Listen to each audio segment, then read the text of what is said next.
Hello, fellow Hopers, family, friends, and Hope Revolutionaries. It's Marisol. Welcome to the 7 Days of Hope. I'm part of a wonderful Hope team.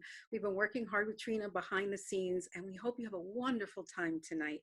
Or today, it could be today, depending on where you are in the world, right? But we're so happy that you've joined us. Thank you for trusting us with this time together.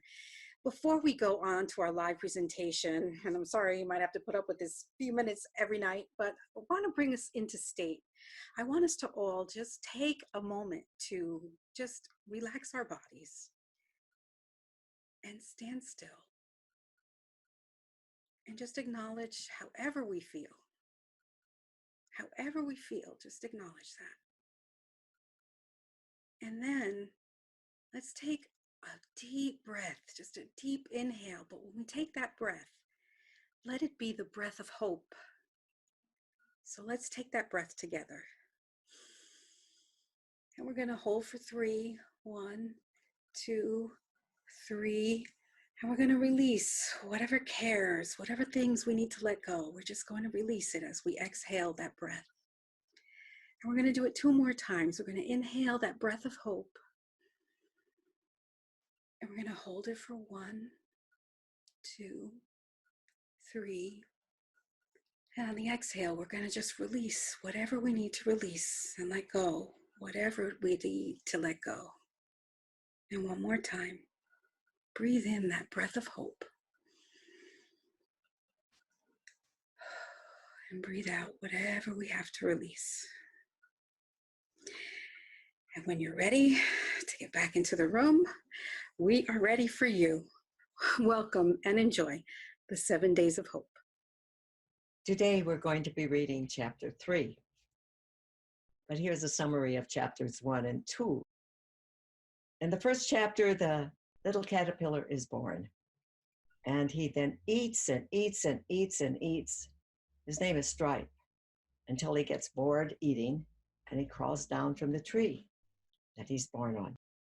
And he looks around for what must be more to life, and he finds some little bugs and holes and things that he investigates, and then sees some caterpillars, and none of them know what they're supposed to do next. And then they see some other caterpillars crawling very swiftly toward this, what they find is a pillar. And not only is it a pillar, it's a pillar made of caterpillars. It's just caterpillars trying to crawl up someplace that they can't see. It's lost in the clouds atop. So what are they going to do? They all are climbing in, and Stripe says, it must be good because everybody's going there, and he pushes in too.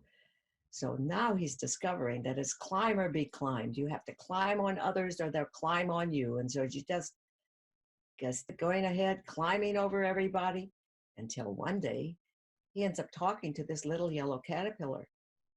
And then one day he finds that she blocks his way up, and he decides to step on her. And then they really have an encounter. And he says his story, and they decide then to come down the pillar. And so here they are at the bottom of the pillar. And this is where day 3 is.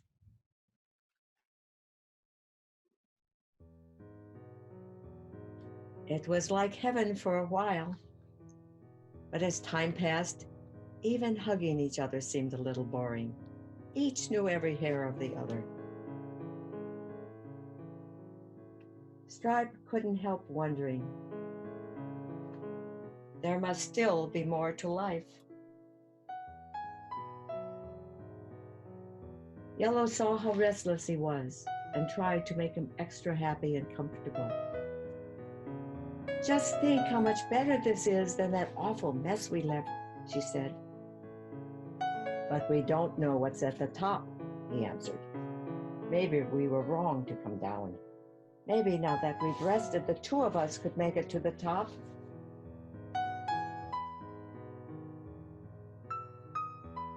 Dear Stripe, please, she begged. We have a nice home, and we love each other, and that's enough. It's so much more than all those lonely climbers have.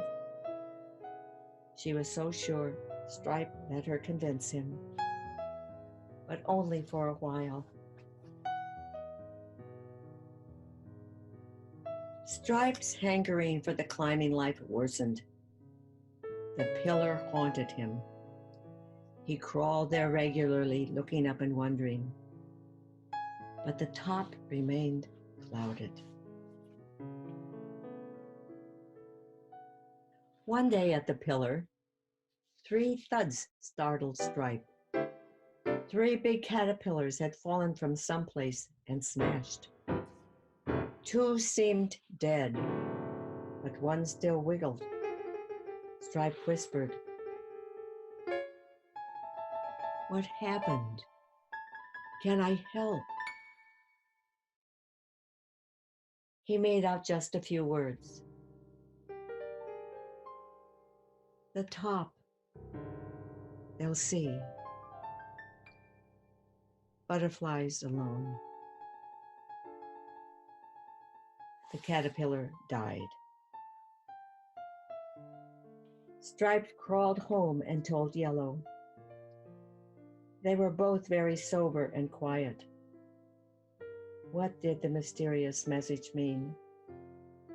Had the caterpillars fallen from the very top? Finally, Stripe announced, "I've got to know. I must go and find out the secret of the top." And more gently, "Will you come and help me?" Yellow struggled inside. She loved Stripe and wanted to be with him. She wanted to help him succeed. But she just couldn't believe that the top was worth all it asks to get there. She wanted to get up, too. The crawling life wasn't enough for her either. She also had to admit that it looked like the pile was the only way to do it. Stripe seemed so sure that Yellow felt ashamed not to agree. She also felt stupid and embarrassed, since she could never put her reasons into words that his kind of logic would accept. Yet somehow waiting and not being sure was better than action she couldn't believe in.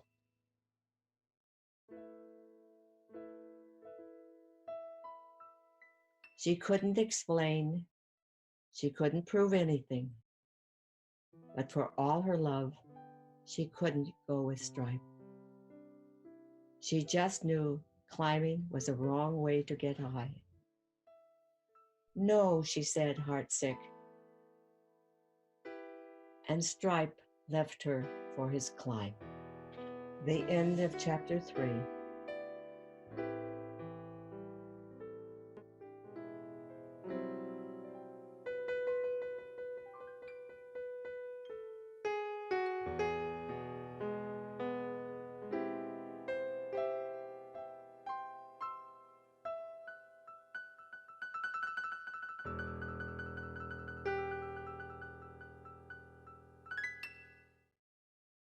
This is a very poignant little chapter. Stripe and Yellow romp around and play with each other and eat some grass and do all that kind of stuff. And it gets a bit boring, especially for Stripe. And the urge to get to the top someplace is powerful for him. So powerful that he has to go. And Yellow wants to go with him. She loves him, but she just knows it's not right. So that's where we are. And when I read this to very little children, this is the point at which they cry. They've separated, they don't go with each other, and it's very sad for them. This is the point of crying. And so here we are, and one of the things we want to do is think a little bit about the meaning of this chapter might be for us, and any comments that we have to make, the people here in our Scott and Marisol and Jose, if you have thoughts about what this point is of the book right now, the point that we're at, when 2 people who love each other have to make different decisions. It's a very sad time, you know. It's a little heartbreaking that ultimately, you know, you think things are going one way, and I think I said this with the chapter yesterday too, and then suddenly they turn, and you know, that pull, that desire, that drive to do and to be more can be seen so differently, right? By the two, like the more is so different between what Stripe is thinking right now and what Yellow is thinking right now. It's, you know, that's what sits with me, how different it is. The two of them have different definitions of the same thing. And not only do the two of them have different definitions of the same thing, something that strikes me about Hope for the Flowers is that it means different things depending on what stage in life you are in. It's not a children's book, but it is. And if you're young and you're reading it, you know, there are just so many emotions that flow out, and there's so much angst, and it speaks to that. But in middle life, there are different things that we pay attention to. It's the empire building. It's, you know, are we trying to go up to the pillar? And if we are going up to the pillar, is that right? And if not that, then how can we fly? And then I imagine, you know, in the sunset of our life, it has a different sort of meaning, kind of looking back and legacy. And yeah, comparing, I did fine, or gee, I wish I would have done something a little bit different. So each chapter has its own meaning, but it has a different meaning depending on where we are in our own life. That's what I would say. That's the advantage of a parable. And if people want me to say more, there's a part of me that's always wanted the book to just speak for itself, because what Scott says seems to be so true, that it means different things to people, different people at different times of life. And so my interpretation might not be where you're fitting right now. Actually, folks, I get something out of it too, believe it or not, because I don't feel I wrote this book. I sort of was a channel or something. I think God gave this book to me years ago, and it almost seems that this is the moment for it. And this is such a hard time. We're in a global cocoon in a certain sense, and I can't resolve these things for you. And I'm hoping that the book brings some hope. And that's the point of all of this. And the guests we're having are people who are willing to face the hardness of this time, but also have hope for some changes. And I'm so grateful. Trina, I have Gabby saying, for this chapter, sometimes we get so comfortable, but we still yearn to grow. And there are many different ways to grow. And it's super sad that they separated, but we each have our own journey. To grow, we are just taking leaps of faith and blindly trying to follow our heart. Sometimes it doesn't always lead where we want it to go, but yeah, so that's what we have. And then we have someone else here saying, Rana saying, Hope for the Flowers resonates to the inner recess of one's heart because it speaks to the truth. And earlier we were on a Zoom with Jose, and Jose, you had some great insight on the book that I would love for you to share. Thank you, Marisol. Yes, I met Trina Paulus about probably 19 years ago. And since that time, we have been working together and collaborating in many projects. Excellent. But it was her book, Hope for the Flower, who connected us. And she was having in the front yard of her home an open garden tour and teaching people how to grow milkweed and take care of the caterpillars. And that was really appealing to me and very important to me. So for the past 19 years, I have been learning a lot from Trina in many ways, not only about her art, her writing, her activism, environmentalism, but at the same time as a person and a human being. So Hope for the Flower is very close to my heart. And we have been translated the essence of her book into the community. Oh, creating a more, beautiful habitat for people and wildlife, especially butterflies. Monarch butterfly, which is the passion of Trina and about, the main topic of her book. And we created a pollinator gardens in Crane Park, which is considered probably the only dedicated park to pollinators in Montclair and northern New Jersey.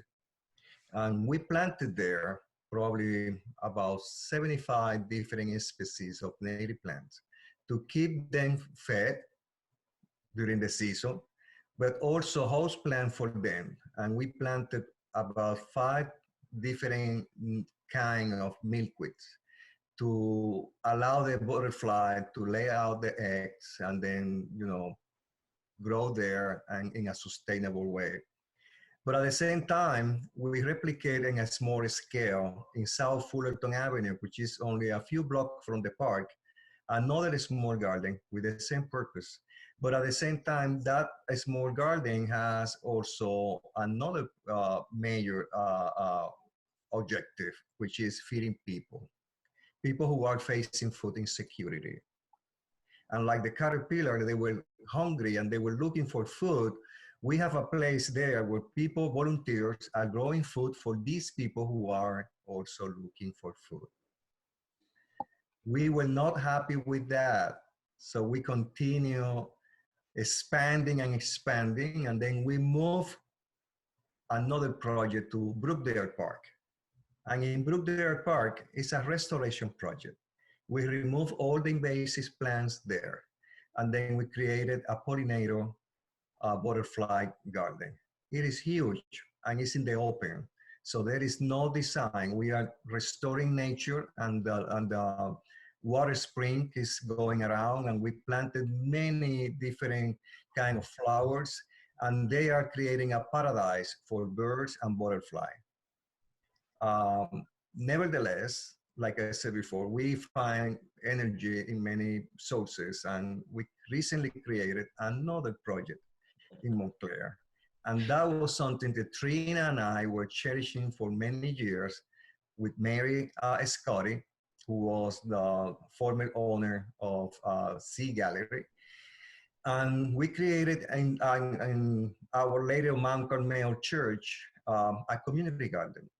And this is very special because this community garden is not like the other 7 that we have around northern New Jersey. This community garden is supporting 3 refugee families, and they come from the Central America and Mexico, actually Colombia. But at the same time, no connection with Hope for the Flowers because monarch butterfly, they are migrating and they don't know borders.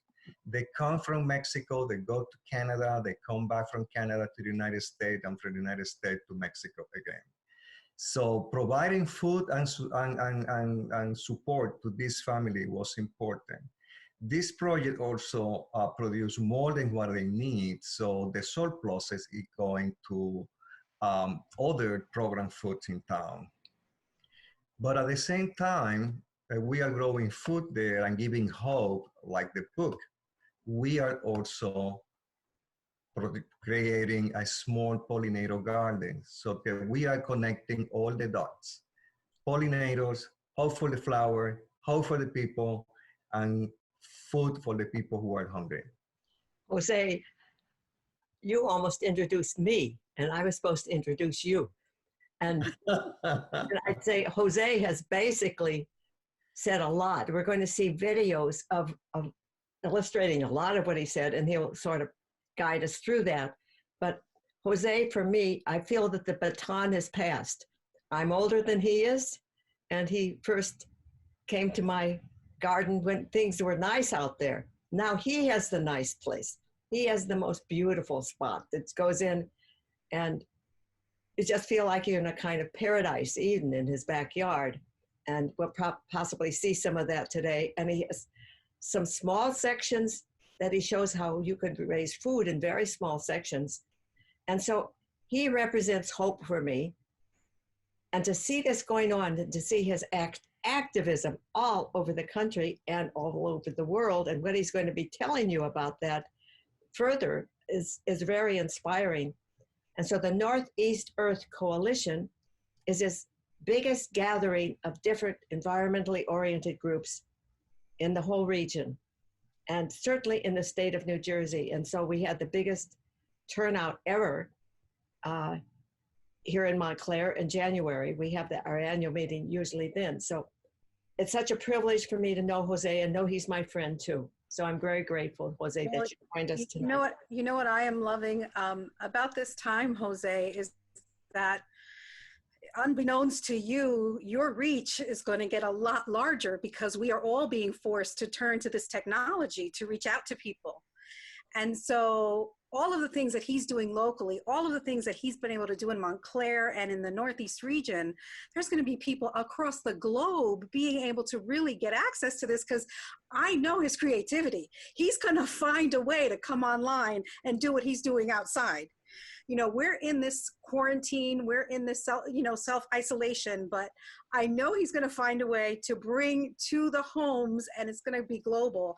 And that to me is so powerful, that you're going to be able to take the amazing, incredible things that you're doing, and it's going to have a much bigger ripple just because of the technology. And so you'll be able to get on his sites and see more of his, and follow his journey as he expands everything. And we're going to be having, Marisol has already put together this speakers listing so that we can put up information about people and links that they want you to be able to get to. So after this, you can go on. She just did that today. Thank you, Marisol. You're really doing so much. And Scott too, that we're all in this together in every way you can imagine. And this little team is vital, because people were thinking of me as, I can't do this by myself. This is no way. This is a team effort, a big team effort. And there's also a fourth person who prefers to say, stay incognito. And he now has produced a beautiful new website that before the end of this week, perhaps we will be able to unveil it. We were so preoccupied with getting people able to get on our 7 Days of Hope and tweak that website a bit, because if any of you have made a website, you know that it takes a bunch of tweaking. So, well, Trina, if you want to talk about teams, we should talk about the team that Jose put together, because Jose, correct me if I'm wrong, but you run on pretty much all volunteers, right? Yes, the Northeast Earth Coalition is a volunteer-driven organization. We have representation in northern New Jersey in several cities. From the very northwest of Jersey, we have in Totowa a community project. We also had 2 community projects in Patterson, one in Passaic, which is dedicated to immigrants, women, and we have 14 women representing 14 families working there. And then we support the community garden in Montclair State University, which is supporting at the same time a student facing food insecurity at the campus. Then in downtown Montclair, we have 3 different projects. We also have the Sanctuary Community Garden in South Fullerton. We have the Crane Park and our later Mount Carmel. All of them are supported by volunteers. In total, we have more than 120 volunteers. And last year in particular, they were able to donate more than $150,000 value in volunteer work for the organization. well, thank you very much. Is this the time that, Jose, you'd like us to show some of those videos? Sure. I think so.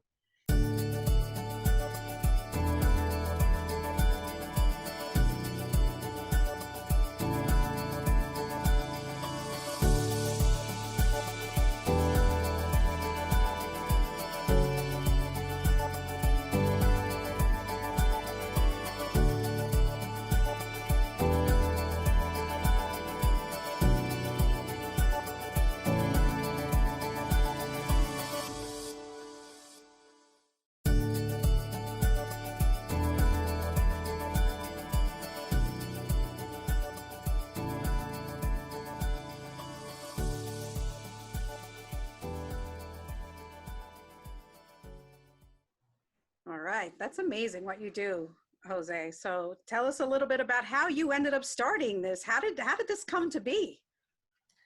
Well, it happened almost recently. The Northeast Earth Coalition is a very young organization. We started in 2016. Hard to believe that only it has been, for 5 years now. And it was an inspiration. I would say, things come from God, and the Northeast Earth Coalition was an inspiration.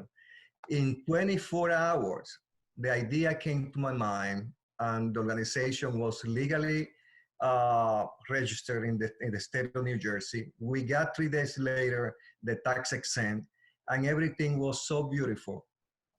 3 weeks later, we opened the first Acting Locally for a More Sustainable World Conference, and we got 48 organizations represented at the conference, environmental activists and community activists. It was a large gathering, and people were praising the event because they said, this was needed for our community in New Jersey. That was the beginning.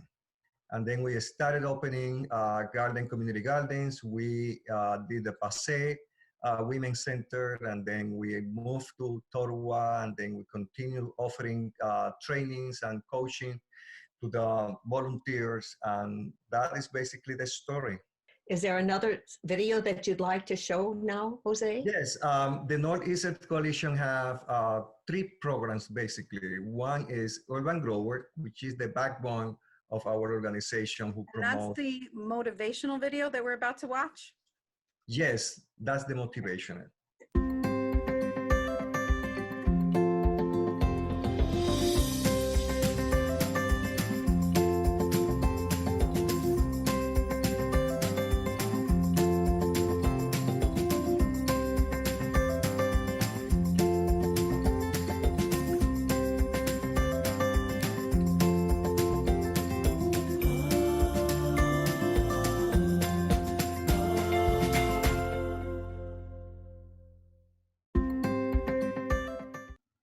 That was terrific. Yes, we are trying to make things that are really simple. It's a very quick message, very short, but people get all the attention into what is going on in the video. And another strategy is you can share the video in Twitter, Instagram, Facebook, via email, even via text messages. So it's really easy to send the message and spread the message about producing your own food. Jose, can somebody take those videos and send them on? Does that work? Yes, they can be shared. They're And we available on also- the YouTube channel. Right, we also have a YouTube channel. And in the YouTube channel, you can copy and like it and share it. Yeah. Okay, that information will be on our special resources list, right, Marisol? Yes, it will. And Jose, I also went over to your blog today and saw that beautiful post about spring has come, but so has Corona. And it has so many wonderful things that people can do at home. What a great blog post. So when you get into where the guests are, please be sure to go into his site and look at that blog post. It's going to be very, very helpful. And maybe if you have some tips right now that you can share, that would be great. Sure. Yeah, definitely. We are coaching, all the time. People are contacting and asking for information. And the best way to reach out to us is just send us an email. Visit our website, look for info at neearth.org. And I'd be more than happy to answer any question and making suggestions also. Is it the time for the next video? Yes. Okay. Let's move forward.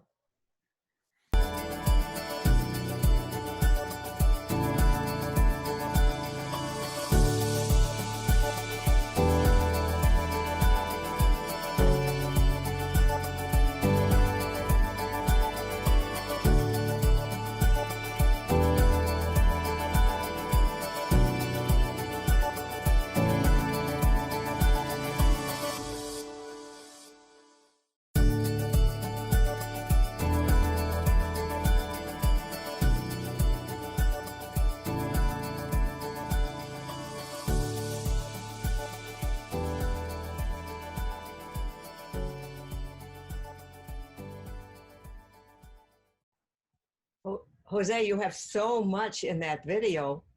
I mean, that takes hours each one. Sustainable transportation. That's just one of those renewable energy, everything is in energy, there. everything.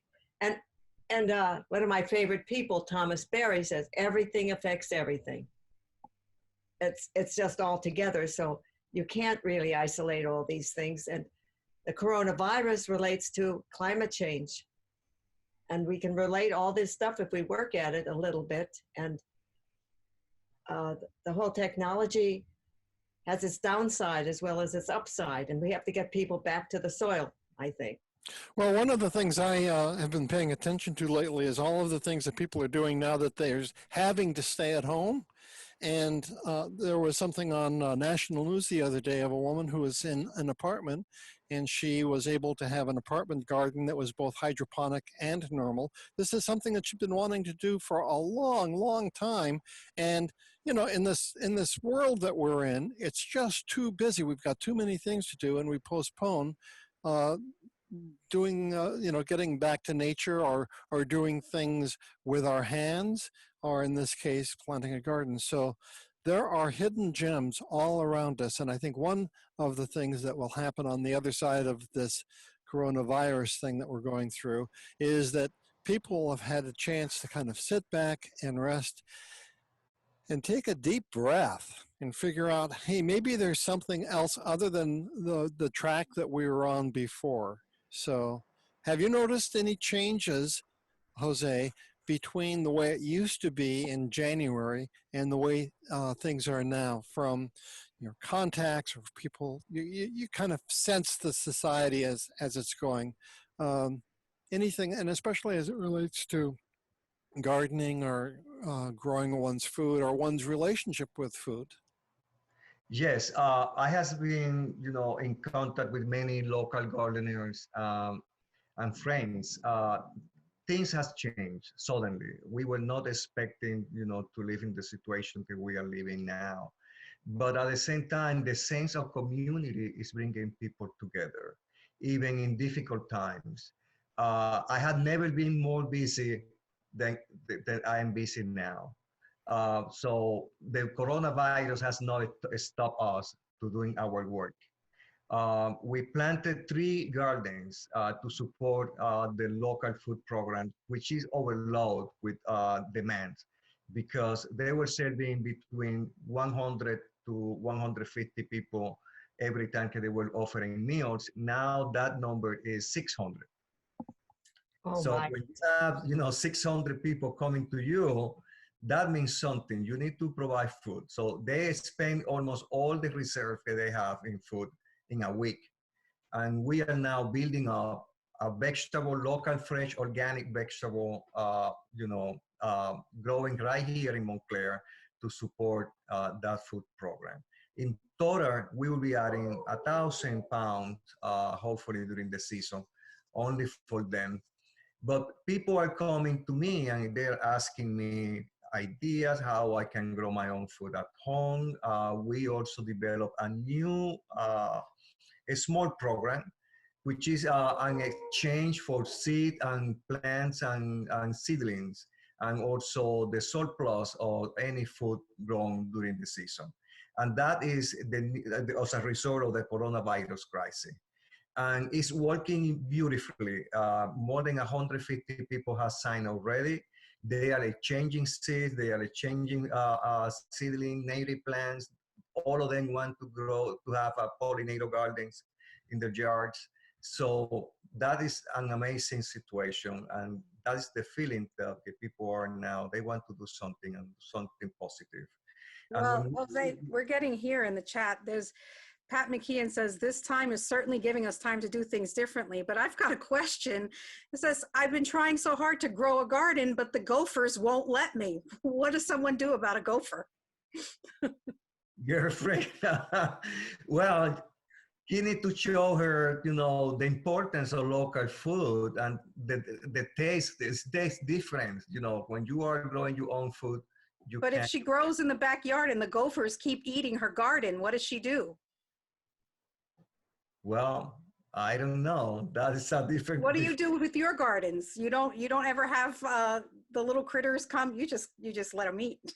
Well, in my garden, it's probably very strange what is going on here, because we have a skunk, we have rabbits, we also have our almost permanent resident possum. We have a groundhog who has been visiting us from time to time, and even raccoons, a family of 4. But they are not eating the garden. How you explain that? Well, it's because we have probably the higher diversity that you can find in a yard, even more diverse than Botanical Garden of New Jersey per square foot. We have 170 different kinds of native plants in our yard, and they are creating a natural barrier. That's my explanation why the critters are not eating anything, because they have plenty of food for them. Oh, so they're Well, being where fed do by they- some of the other plants.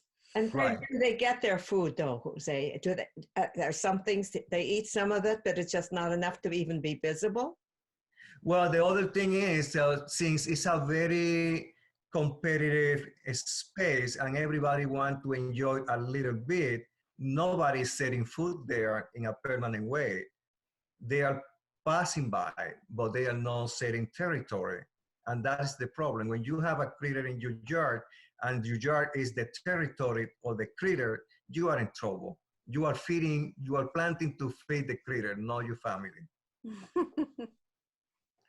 But there is a simple solution if you want to do that. It's just put a net, around, and that will be protecting the food.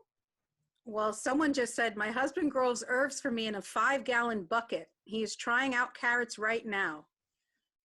So they're using 5-gallon buckets to grow Yes, their I started planting in my yard, and then when I wanted to expand the productivity of the yard, of the vegetable garden, I started using containers.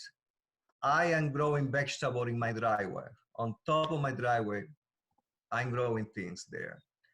So it's possible. If you don't have a yard, it's not an excuse to say, well, I don't have a yard. I can't grow, any vegetable. Yes, you can do. You can put it in window boxes. You can put it in container in the front door step. You can put it in the back, or even inside with hydroponic. And Jose, one of the things you do very well is compost and compost tea. Well, you might say something about compost tea, because I think a lot of people might know what compost is, but not compost tea. Well, we all know the benefit of having a healthy soil. And when we are creating compost, we are using the compost to feed the soil. But inside of the compost, there are microorganisms. We call them nematodes, beneficial nematodes, and other, little creatures that are inside, like bacteria and things like that. Compost tea is a sophisticated way of creating a natural fertilizer, and you can do it at home. Basically, you put in a bucket with rainwater. Don't use chlorinated water, because the chlorine will be killing the microorganism. And then you put a air pump, and with a colander, big colander, you put the compost to fill the colander and submerge the colander in the water a little bit, not entirely. And you wait 24 hours. The process of brewing the compost tea is multiplying 10,000 times the strength of the compost, or the regular compost. So what you are putting in your jar, in your ground, is fertilizing for long-term your soil. And that is creating a huge difference when you see vegetable that has been grown with regular compost and then another with compost tea, and it's like a magic. Wow. And if you have never seen a 5 feet tall collard green, come to my home. Well, I have don't a know. question. My daughter might pick it so she can make it. She makes some good collard greens. I have a question that is if do you have that information in a blog or on your website, or how can someone find out more about what you were just talking about?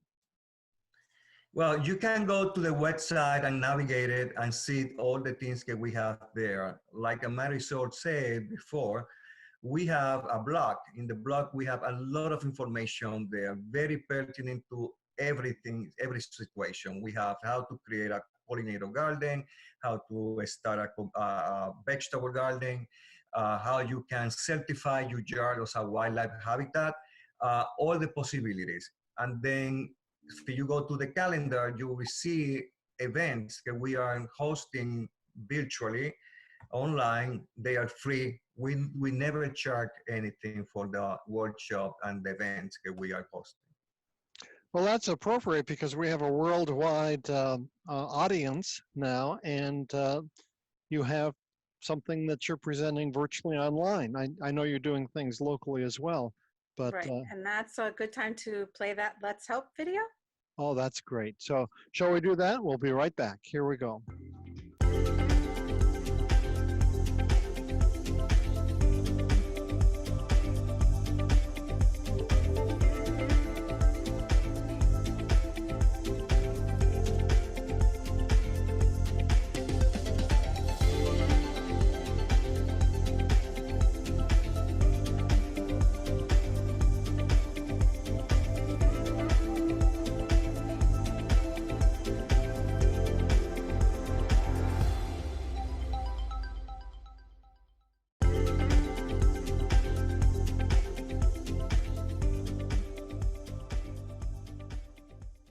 And thank you, Jose.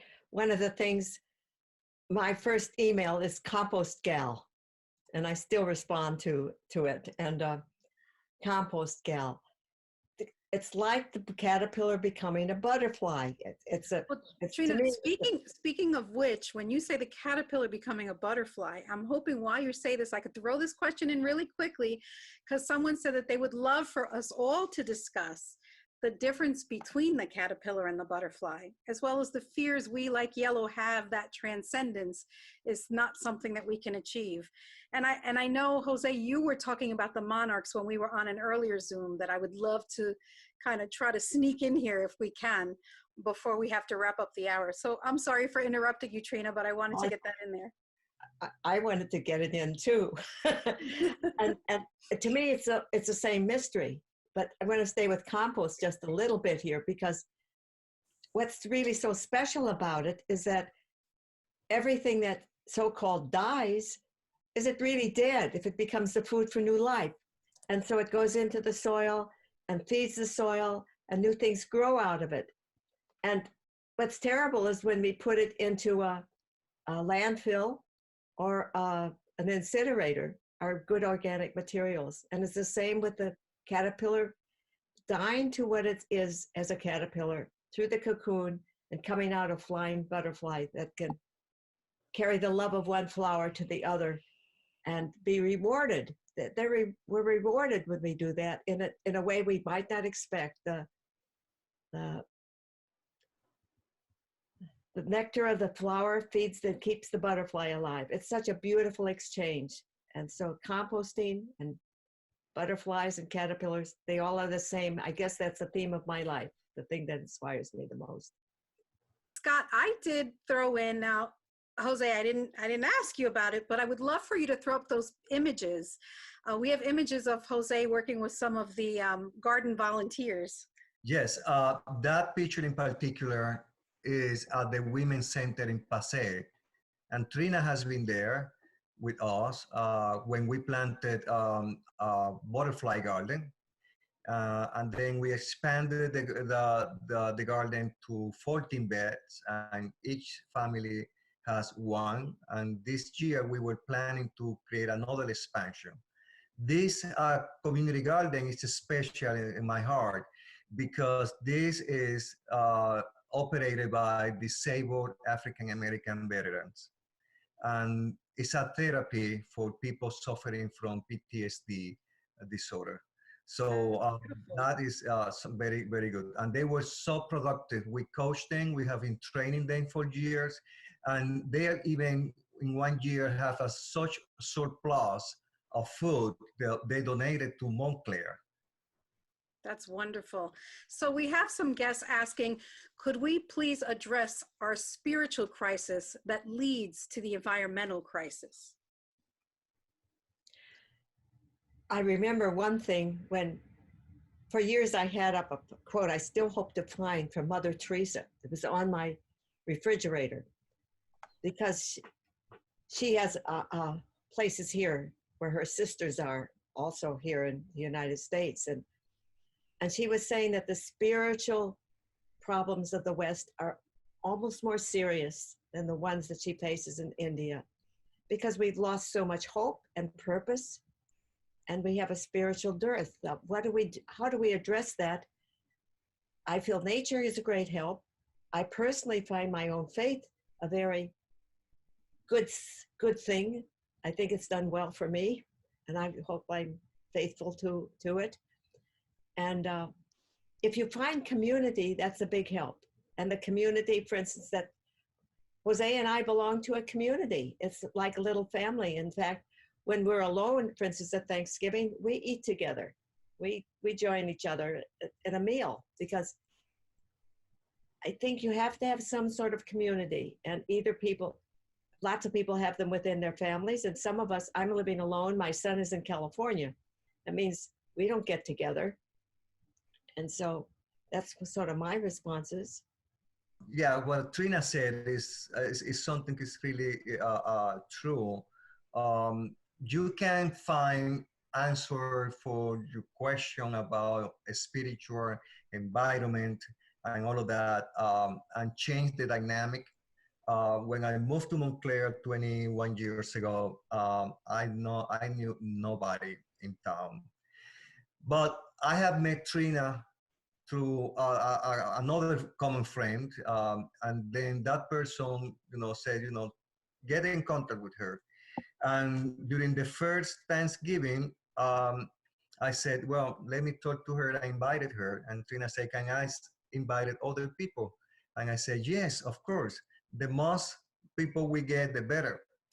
And for the past 20 years, we have been gathering during the time of the holidays, Christmas, also Thanksgiving. But at the same time, we have been cultivating and expanding that family in the community and bringing people together and sharing our environmental values and expanding the wave of knowledge to other people. And it's working, and that's the way that we believe is the right way to make the difference, in the environment. Just acting locally and making a contribution, and don't think too much in the whole, issue of environmental issue, global environmental issue. But if you do something meaningful in your community, you are part of the solution.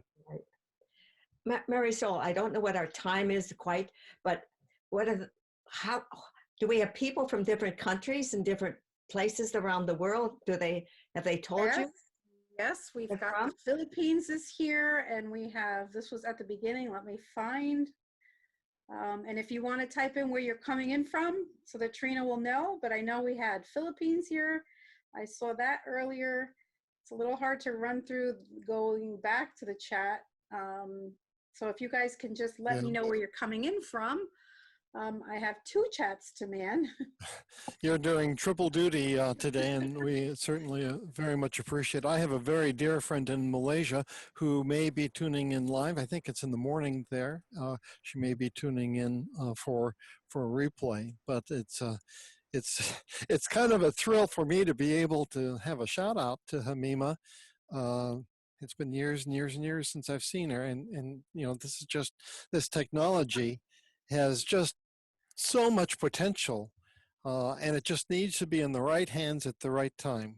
So we have Connecticut, we have Texas, we have Istanbul. So yeah, we've got a little bit of everywhere. All the way around the world. Istanbul had to get up in the middle of the night.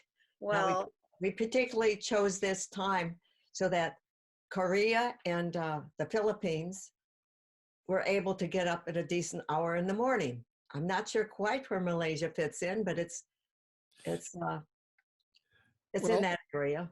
so Trina, to kind of wrap things up, this might be kind of fun for you to just, in broad strokes, talk about how Hope for the Flowers has transcended political borders and gone around the world. Just briefly. It's just awesome for me. It's hard to believe that even though it was never reviewed by the New York Times, it did not have any big pushes.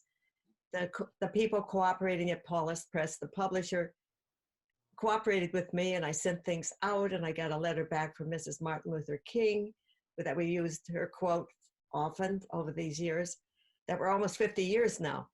And just gradually, it moved to Europe, and then those editions are out of print. And I mistakenly never bought a whole bunch of them when they were in print, so I don't have many of those. But then it's gone to Asia, and that's where it's bigger now.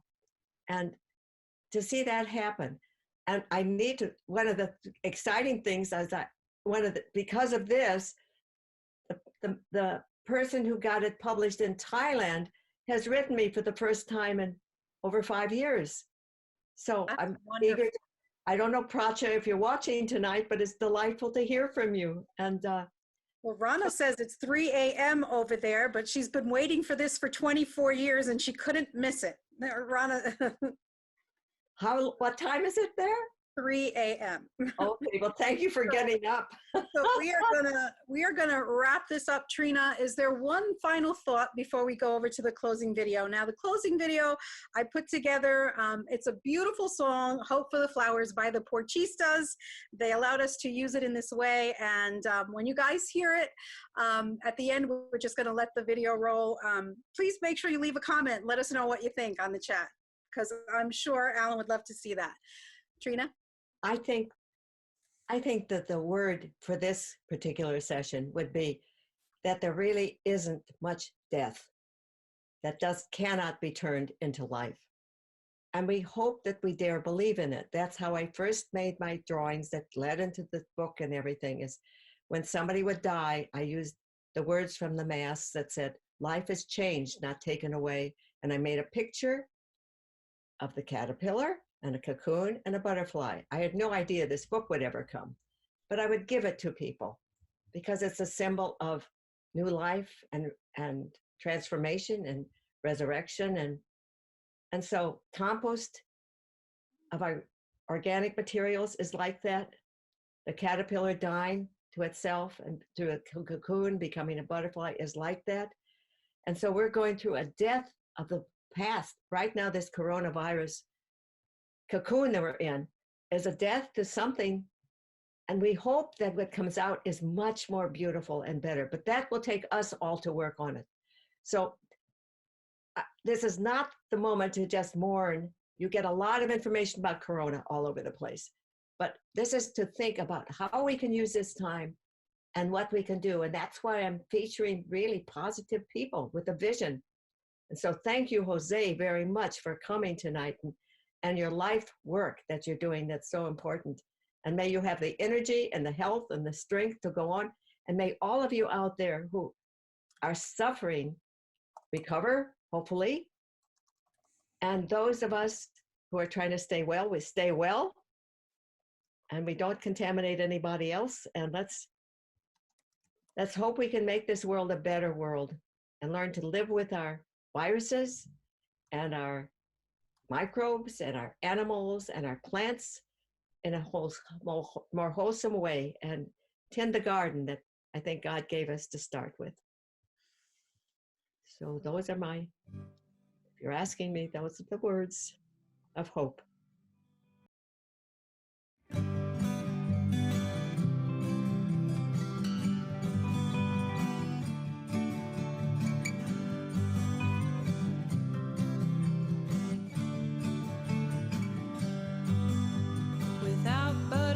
The world will have few flowers, so grow your wings and fly. Feed the plants and float by the river, and we'll be here by your trees and take big risks if they're good for you and the rainforest. Sing really loud and don't be afraid. You are the stuff of which butterflies are made. Hope, hope, hope for the flowers. Transform, embrace, and realize your power. El bosque le necesita para vivir. Hope, hope, hope for the flowers. Transform, embrace, and realize your power. El bosque le necesita para vivir. Sometimes the pile that everyone's a climbing up seems like the shiniest thing. But look in the eyes of the others you've been stepping on and wake to the light of all beings. Hope, hope, hope for the flowers. Transform, embrace, and realize your power. El bosque le necesita para vivir.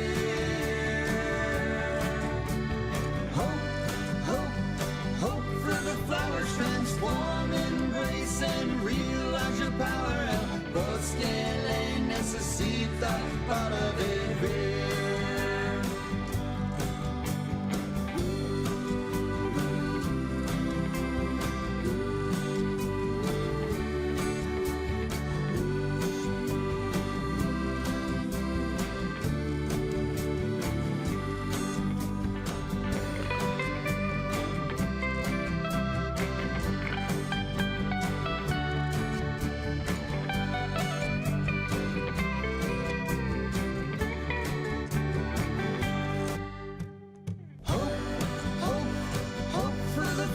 Transform, embrace, and realize your power. El bosque le necesita para vivir.